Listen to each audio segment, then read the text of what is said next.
Banyak petani gagal di awal. Cabai baru 2 minggu, udah mati semua. Jujur aja, pernah nggak sih Anda ngalamin ini?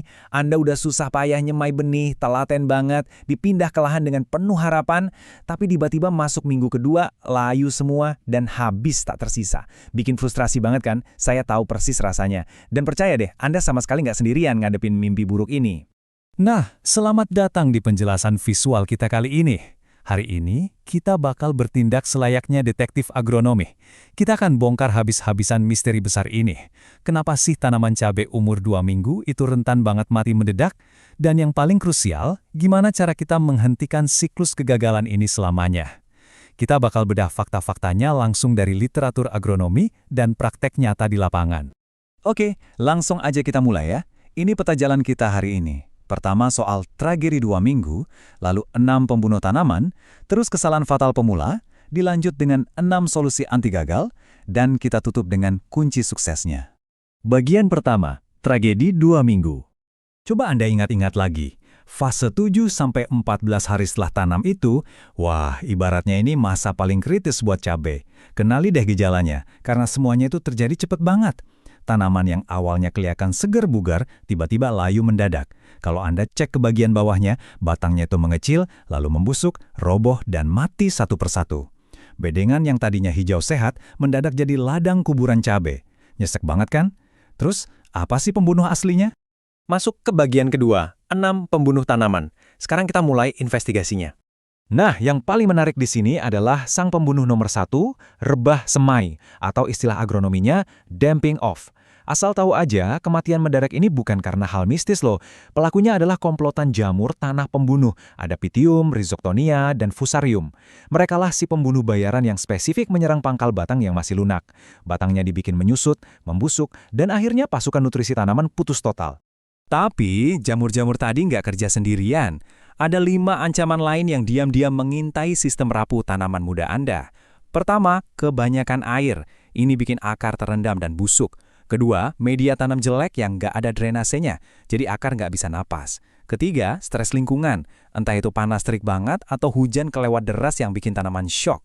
Keempat, ngasih pupuk kimia terlalu dini. Ini secara harfiah membakar akar yang masih sensitif. Dan kelima, hama awal kayak thrips atau kutu daun yang ngisep cairan tanaman sampai daunnya keriting. Semua faktor ini intinya mencekik bibit yang lagi berjuang untuk adaptasi.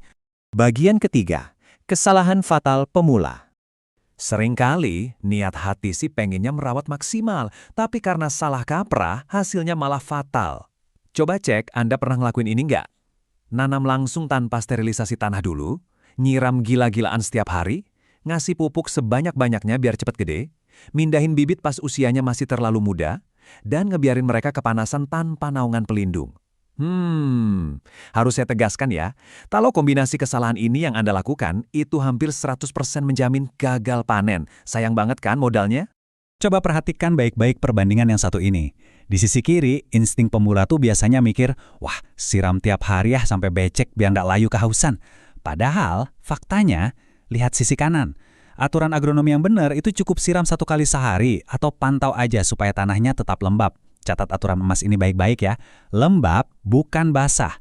Akar cabai itu sangat butuh rongga udara di dalam tanah buat bernafas dan tumbuh.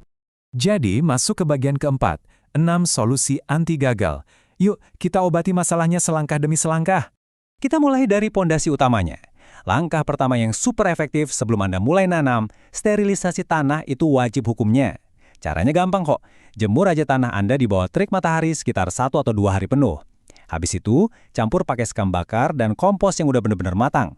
Langkah sederhana ini tuh ampuh banget buat membunuh dan menekan pertumbuhan jamur penyebab damping off tadi, sebelum mereka sempat nyentuh tanaman Anda. Lanjut soal pemilihan waktu dan perlindungan.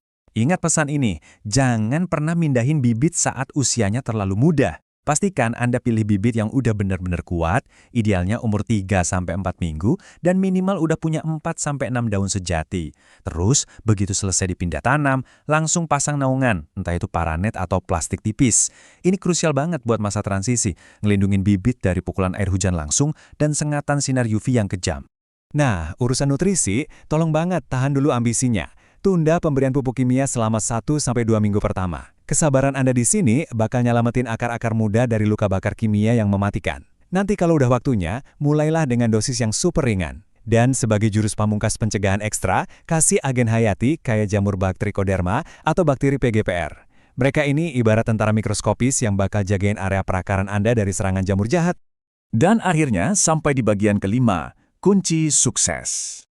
Tabel ini merangkum semuanya dengan sangat brilian.